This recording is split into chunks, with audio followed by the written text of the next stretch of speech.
আগের ভিডিওতে আমরা আলোচনা করেছিলাম বিয়োজন বিক্রিয়ার শুরুটা পর্যন্ত আমরা করেছিলাম, মানে সংযোজন বিক্রিয়া আমরা শেষ করেছিলাম। আজকে আমরা পড়াবো বিয়োজন বিক্রিয়া। আগের দুটো ভিডিওতে আমরা সমিত সমীকরণ কিভাবে করতে হয়, সমিত সমীকরণের সমাধান, বিভিন্ন রকম বিক্রিয়ার মধ্যে তাপ উৎপাদক বিক্রিয়া, সংযোজন বিক্রিয়া, এগুলো পড়ানো হয়েছিল। আজকে আমরা পড়াবো বিয়োজন বিক্রিয়া। বিয়োজন বিক্রিয়ার জন্য আমাদের প্রথমে একটা শুষ্ক স্ফুটন নলে প্রায় 2 গ্রাম ফেরাস সালফেটের ক্লাস নাও। মানে এই যে আমাদের এইখানে দেখতে পাওয়া যাচ্ছে, এই হলো আমাদের এই যে পিকচারে আমি যেটা মার্ক করলাম, এটাকে বলা হয় শুষ্ক স্ফুটন নল। এই শুষ্ক স্ফুটন নলে 2 গ্রাম ফেরাস সালফেটের কেলাস নেওয়া হলো। এই যে ফেরাস সালফেটের কেলাস নেওয়া হলো। এই ফেরাস সালফেটের কেলাস নেওয়ার পরে ফেরাস সালফেট কেলাসের দ্রবণের বর্ণ, কেলাসের যে বর্ণ সেটাকে নথিভুক্ত করা হলো। অর্থাৎ ফেরাস সালফেটটা কালার কীরকম। স্ফুটন নলটিকে বার্নার বা স্পিরিট ল্যাম্পের শিখার উপরে ধীরে ধীরে তাপ দাও, যেভাবে উল্লেখ করা হয়েছে। এরপরে এই বুনসেন বার্নার এর কাজ হলো তাপ দেওয়া। সেই তাপের মাধ্যমে এই যে ফেরাস সালফেট আমরা যেটা নিয়েছি, সেই ফেরাস সালফেটটাকে উত্তপ্ত করা হলো। এবার এই ফেরাস সালফেটের বর্ণ হয় সবুজ। ফেরাস সালফেটকে যদি আমরা ল্যাবরেটরিতে দেখি, দেখতে সবুজ বর্ণের হয়। এবার এটাকে যখন আমরা স্ফুটন নলে উত্তপ্ত করব, তখন দেখব এই সবুজ বর্ণের পরিবর্তন হয়ে গেছে। এইখানে ফেরাস সালফেট, এটা হলো একটা সলিড, তাতে হিট দেওয়া হচ্ছে, তাপ দিতে উৎপন্ন হচ্ছে ferric oxide, sulphur dioxide, sulphur trioxide. Ferric oxide এটা হলো solid, sulphur dioxide gas, sulphur trioxide হলো গ্যাস। তাহলে এখানে একটা বিক্রিয়ক পদার্থ, সেটা হলো ফেরাস সালফেট, সে একটা বিক্রিয়ক পদার্থ ভেঙে 3টে পদার্থে পরিণত হয়ে গেল, ferric oxide, sulphur dioxide, sulphur trioxide. সুতরাং এটাকে আমরা বলবো বিয়োজন বিক্রিয়া। একটি বিক্রিয়ক পদার্থ তাপের প্রভাবে ভেঙে গিয়ে 3টি বিক্রিয়জাত পদার্থ উৎপন্ন করেছে।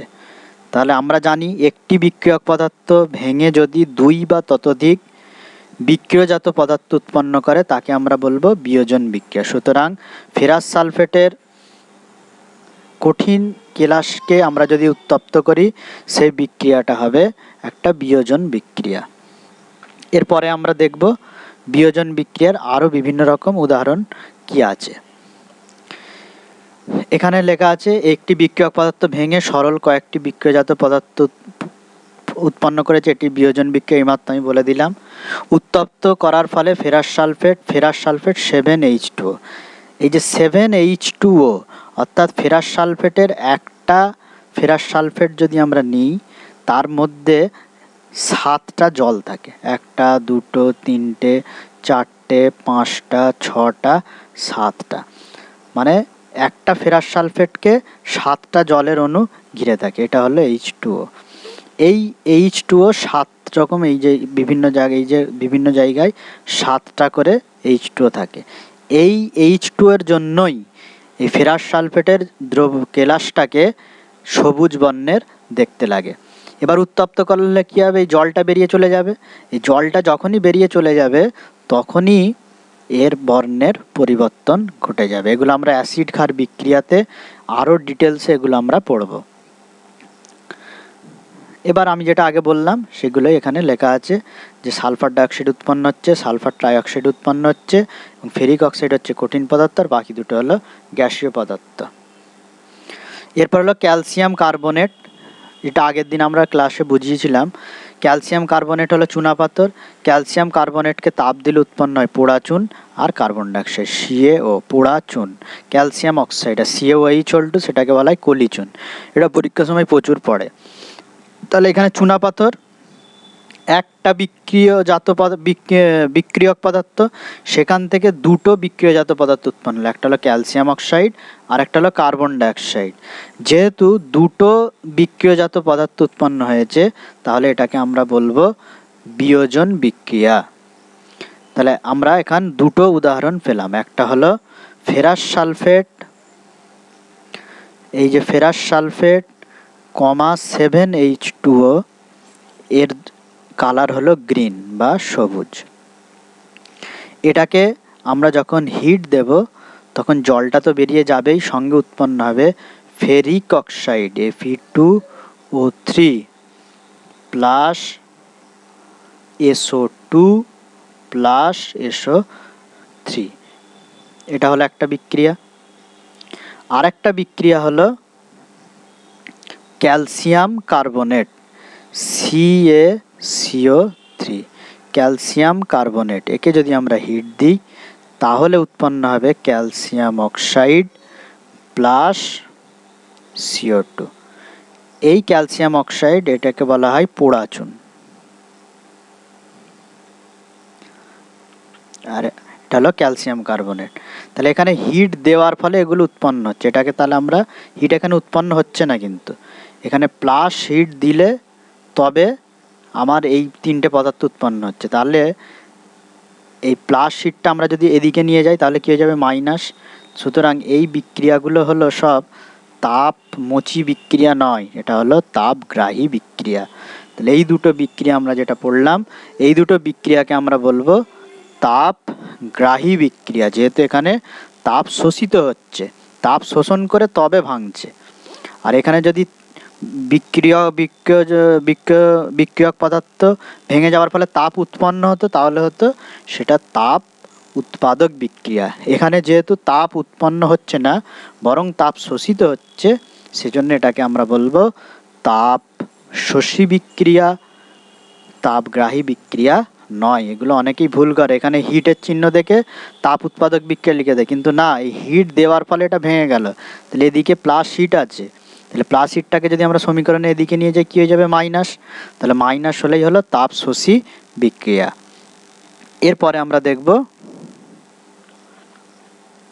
Lead nitrate PbNO3(2). এটাকে যদি আমরা তাপ দিই, লেড অক্সাইড, নাইট্রোজেন ডাইঅক্সাইড আর অক্সিজেন উৎপন্ন হয়। এখানে যেহেতু একটা বিক্রিয়ক পদার্থ, তা থেকে তিনটে বিক্রিয়জাত পদার্থ উৎপন্ন হলো, সুতরাং আমরা এটাকে বলবো বিয়োজন বিক্রিয়া।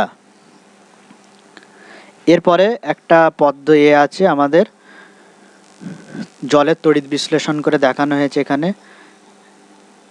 জলের তড়িৎ বিশ্লেষণ, এটা আমরা তড়িৎ বিশ্লেষণ চ্যাপ্টারতে দেখতে পাবো।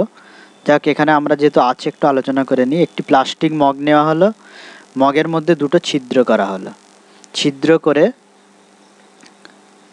তড়িৎদ্বারের সঙ্গে যুক্ত করা হলো। তড়িৎদ্বার বলতে এই যে এটাকে বলা হবে, এটা একটা আছে আর এটা একটা আছে, দুটো দণ্ড আছে, এই দুটো দণ্ডকে ব্যাটারির সঙ্গে যুক্ত করা হলো। এটাকে বলা হয় অ্যানোড আর এটাকে বলা হয় ক্যাথোড।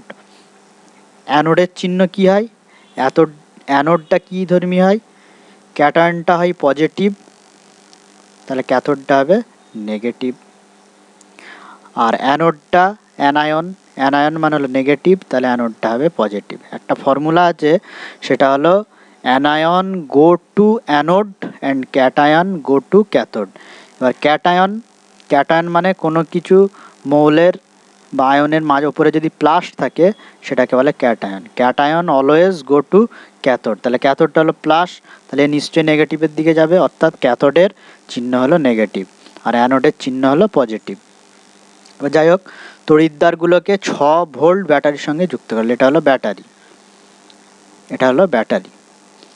জলের মধ্যে কয়েক ফোঁটা লঘু সালফিউরিক অ্যাসিড ঢেলে দাও। কেন লঘু সালফিউরিক অ্যাসিড ঢালা হলো?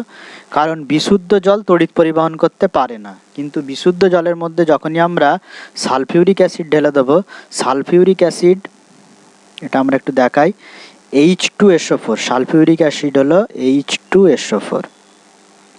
পিওর ওয়াটার ইলেকট্রিক বা তড়িৎ পরিবহন করতে পারে না, কিন্তু ইমপিওর ওয়াটারের সঙ্গে যদি অ্যাসিড মিশিয়ে দেওয়া হয়, এখান থেকে H++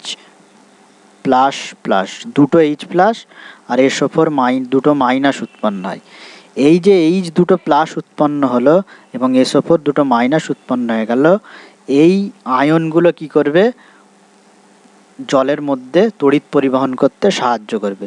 সুতরাং এখান থেকে আমরা একটা কনক্লুশনে আসতে পারি যে পিওর ওয়াটার অর্থাৎ বিশুদ্ধ জল তড়িৎ পরিবহন করতে পারে না, কিন্তু ওই জলের মধ্যে যদি আমরা সামান্য পরিমাণ অ্যাসিড মিশিয়ে দিই তখন সেটা তড়িৎ পরিবহন করতে পারে। সুতরাং সেই জন্য এর মধ্যে দিয়ে, জলের মধ্যে দিয়ে তড়িৎ পরিবহন করার জন্য আমরা বিশুদ্ধ জলের সঙ্গে লঘু সালফিউরিক অ্যাসিড ঢেলে দিলাম। দুটি জলপূর্ণ টেস্ট টিউবকে কার্বন তড়িৎদ্বারের উপর উপুড় করে রাখো। এরপরে কি হলো, এই যে দুটো তড়িৎদ্বার, এই যে কালো রঙের যে কালারগুলো, এটা হলো তড়িৎদ্বার, এটা হলো অ্যানোড আর এটা হলো ক্যাথোড। এবার এই দুটোর ওপরে একটা টেস্ট টিউব, ল্যাবরেটরিতে টেস্ট টিউব এরকম দেখতে হয়, যার মধ্যে দিয়ে বিভিন্ন কেমিক্যাল নিয়ে আমরা পরীক্ষা নিরীক্ষা করি, সেই এটাকে উল্টে এখানে বসানো হয়েছে। এরপরে কী হলো, তড়িৎ চালনা করা হলো, মানে এখানে ব্যাটারি সুইচটা দিয়ে দেওয়া হলো। ব্যাটারি সুইচটা দিয়ে দিলে কী হবে, এখান থেকে এই জলের মধ্যে দিয়ে, অ্যাসিডযুক্ত জলের মধ্যে দিয়ে তড়িৎ পরিবহন হবে। এই তড়িৎ পরিবহন করার ফলে কি তৈরি হবে, দেখা যাবে এই দুটো টেস্ট টিউবের মধ্যেই, এই যে ছবিতে দেখতে পাওয়া যাচ্ছে এই গোল গোল গোল গোল, এগুলো হলো বুদবুদ। এই বুদবুদগুলো টেস্ট টিউবের জলকে নিচের দিকে সরিয়ে টেস্ট টিউবের ওপরের দিকে সঞ্চারিত হচ্ছে, মানে এই যে দুটো তড়িৎদ্বার আছে সেই তড়িৎদ্বার থেকে বুদবুদ আকারে কিছু জিনিস বেরিয়ে যাচ্ছে। তার মানে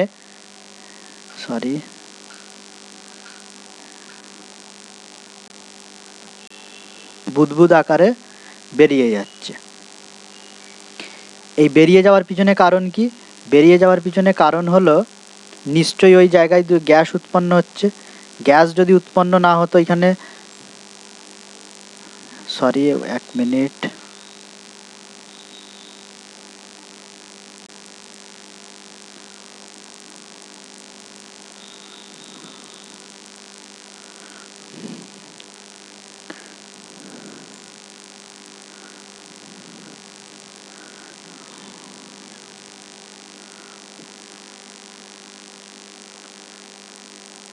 কিছু টেকনিক্যাল সমস্যার জন্য ক্লাসটা এখানে বন্ধ হলো, কিন্তু আবার কিছুক্ষণ পর ক্লাস শুরু হবে। পরের ভিডিওতে আপনারা দেখতে থাকবেন। তাহলে তড়িৎদ্বার দুটোকে